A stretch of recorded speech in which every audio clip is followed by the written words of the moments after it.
તો બહાર સત્સંગ કરવા જાઓ ને તમે તો તમારું મન ઉલ્લાસમાં આવી જાય. શું થાય? ઉલ્લાસમાં અહીં મન નહીં, અહીં આત્મા. આત્મા પ્રવૃત્તિ. આત્મા જ્ઞાની પુરુષની પાસે જાગે નહીં. જાગે ત્યાં સુધી જાગે મન જ બધું કામ કર્યા કરે. બરોબર ને? ત્યાં મન તે કેટલું કામ કરે છે? લગભગ ઘણો ખરો ભાગ તો છે તે અજાગૃતિ બંધ જતો રહે. શું કહ્યું? નિંદ્રા જેવું. નિંદ્રા જેવું. આમ આમ કરે છે તે ઘડી જાગતો બોલતો કરતો છે ને, બધું નિંદ્રામાં જ બધું કર્યા કરે છે. આ વેપાર બધું નિંદ્રા ભેળસે રે નિંદ્રામાં કરે છે. જાગતો હોય તો બરાબર એનું જવાબદારી જાણે ને, તો જવાબદારી ભાન નથી એનું શું કારણ? નિંદ્રામાં છે. ભેળસેર કરે ને ઘી ને બધું પોતાની જાતે પાછું હોશિયાર માને. હોશિયાર માને કે ના માને? માને. ભેળસેર કરતા ના આવડતો એને ડબોળ કે ખરું છે. બરાબર. સાચી વાત. કોણે બનાવ્યું છે આ જગત આવડું મોટું છે? માણસના મને બનાવેલું છે. હે? માણસના મને બનાવ્યું છે એમ કે છે. એમ માણસના મને બનાવ્યું છે એમ કે છે. ભગવાન નથી બનાવેલું? ભગવાનને બનાવવાનું પ્રયોજન શું? એમ કે છે ભગવાનને બનાવવાનું પ્રયોજન શું? ભગવાન એના છોકરા પહેરેલા છે શું કરે? વગર કામના લોક કે ભગવાન બનાવ્યું કર્યા કરે. એ પ્રયોજન વગર કામનું. એટલે અમારે ફોરેનના સાયન્ટિસ્ટો કે છે કે ભગવાને નથી બનાવ્યું એમ કેમ કહો છો તમે? અમે 1 અબજ માણસો છે તે ક્રિશ્ચનો 1 અબજ છીએ, તે બધા ગોડ ઇઝ ક્રિએટર માનીએ છીએ, અને તમે આવું કેમ કહો છો કે છે? ભાઈ હું તમને સહમત થઉં છું. God is creator is correct. શું કહું છું? God is created is correct by Christian's viewpoint, not by fact. શું કહું છું? View point. તમારા વ્યૂ પોઈન્ટ થી બરોબર છો. તમને જેવું દ્રષ્ટિબિંદુ દેખાય છે એવું તમે કહી રહ્યા છો. By Muslim view point, by Indian view point, not by fact. વાસ્તવિકમાં તો એવું નથી. તારે લોકો કહે છે વાસ્તવિક અમારે જાણવું છે, તારે મારે કહેવું પડશે ઓનલી સાયન્ટિફિક સર્કમસ્ટન્શિયલ એવિડન્સ છે. એટલે આજના તત્વજ્ઞાની એવું માને છે કે જગતની ઉત્પત્તિનો સવાલ વિજ્ઞાનીઓનો છે, તત્વજ્ઞાનીઓનો છે જ નહીં. આજના તત્વજ્ઞાનીઓ એવું કે છે કે જગતનું ઉત્પત્તિનું સ્થાન વિજ્ઞાનીઓનું છે, તત્વજ્ઞાનીઓનું નથી. જગતનું ઉત્પત્તિ સાયન્ટિફિક. આ જે જગતના ઉત્પત્તિનું વાત છે તો આ વિજ્ઞાનીઓની છે કે છે, તત્વજ્ઞાનીઓનું આ નથી વાત. વિજ્ઞાનનું શું? વિજ્ઞાનીઓનું છે આ બધું, તત્વજ્ઞાનીઓનું નથી કેવું એમ. શું કેવું? જગતની ઉત્પત્તિ વિશે. હા, તત્વજ્ઞાન એમ કેવું. હું તત્વજ્ઞાન છું ને. હું કહું છું ને કે God is not creator of this world at all.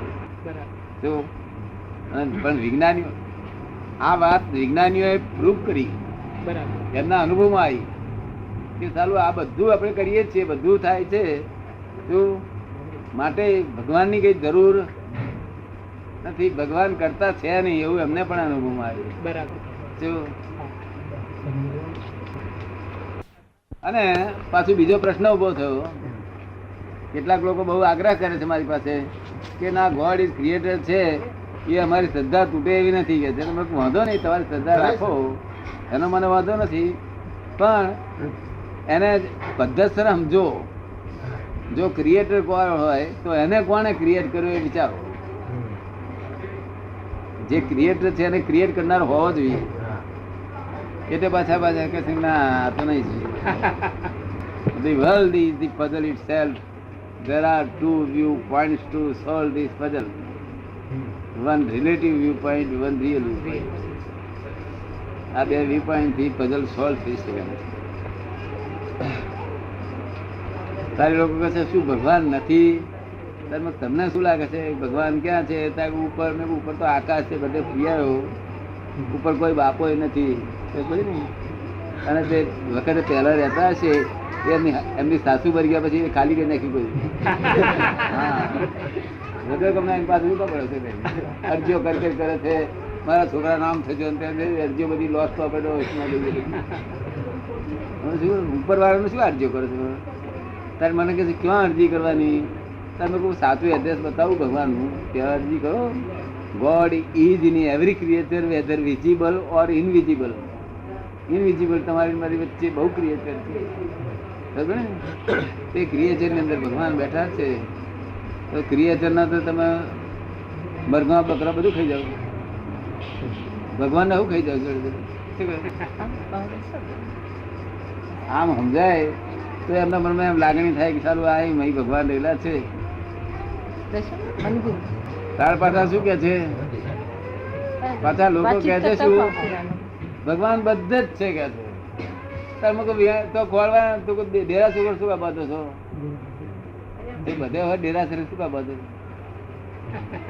આ ડેરાસર છે ડેરાસર બધું બાંધવાનું શું કાય?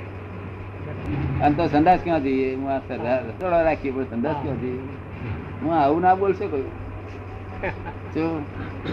God is in every creature, whether visible or invisible, not in creation, not in creation.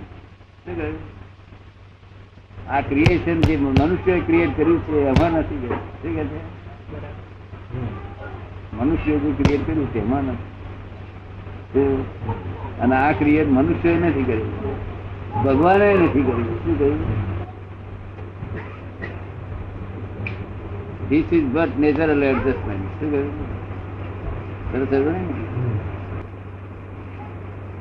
આત્માનું સ્પંદન છે વિશેષ પરિણામ. કેવું? પોતાના સ્વભાવની બહાર જઈને સ્પંદન છે તેથી આ જગત ઉભું થયું. સ્પંદન જ ખાલી, બીજું કશું. પણ જે સ્વયં નિસ્પંદ હોય એમાંથી સ્પંદન ઉત્પન્ન શી રીતે થાય? હે? આત્મા સ્વયં નિસ્પંદ છે એ પોતે નિષ્પન્ન છે. અને એમાંથી સ્પંદન ઉત્પન્ન શી રીતે? ના, એના સ્પંદન બને છે. પોતાનો ભાવ બદલ્યો તેથી આ સ્પંદનો બહાર ઉભા થઈ ગયા, બહાર ઉભા થઈ ગયા. મેરે પોતે સ્પંદન નહીં થતું. પોતાનો ભાવ, પોતાના વિશેષ ભાવ ફેરફાર થયો. વિશેષ ભાવ એટલે ઉપાધિ ભાવ કહેવામાં. શું કહેવામાં? ઉપાધિ. ઉપાધિ છે ને, ઉપાધિ થાય કે આ બધા સંજોગો બધા ભેગા થયા. શું થયું? સંજોગ. ખબર પડે ને? હવે સંજોગો ભેગા થવાનો અર્થ શું? કે આપણે બગીચામાં આ રસનો પથ્થરો નથી, આ રસના પથ્થર રસ્તો નથી બનાવતા. આજ મોટા શેઠિયા બનાવે. અને પછી એ શેઠિયો બપોર ઉઘાડે પગે ગયો તો આગળ પછી એ તો દજાય. એટલે પછી આઈને કંટ્રાક્ટર ને કહેશે બધા પથરા તમારે ઉખાડી જાઓ, બધા આવા ગરમ પથરા મારે નહીં જોઈએ, ઠંડા પથરા લાવો કે છે. ત્યાર પેલો કંટ્રાક્ટર શું કે, સાહેબ આ તો સૂર્યનારાયણ ની હાજરી બધા ગરમ દેખાય છે, એનો સ્વભાવ ગરમ નથી કે છે. અમને સૂર્યનારાયણ જતા રહે છે, ઠંડા જ થઈ જશે, એનો સ્વભાવ પોતાનો ગરમ નથી કે છે. શું કે છે? પથરાનો સ્વભાવ ગરમ નથી. આ તો અમની હાજરીથી આવું બન્યું છે. શું કે છે? એવું આ આત્માનો સ્વભાવ આવો છે નહીં. આ બીજા સંજોગો ભેગા થયા ને ઉપાધિથી આ બધું થયું છે. શું થયું છે? સ્વભાવ નહીં, બીજાના હાજરીને લઈને. સૂર્યનારાયણ હાજરીથી બોલો પથરા ગરમ થઈ જાય કે ના થઈ જાય? અને આ હોનું ઠંડુ હોય તો ગરમ થઈ જાય ને? થઈ જાય ને. હવે આ હોનું અને પિત્તળ બે ભેગા થયેલા છે, એના આપણે ગામમાં લોકોને ઘેર ઘેર જઈએ, ભાઈ અમને છૂટું કરી આવે, છૂટું કરી આવે. લોકો બધા કરી આવે. કોણ કરી આવે? સોની વાત કરીએ આપણે. સોને કરી આપે. જેનો આ ધંધો છે, જે એક્સપર્ટ છે એમાં, તે સોનું ને પિત્તળ બેવ હોય હોટ જ જુદું કરી આવે. કેવું?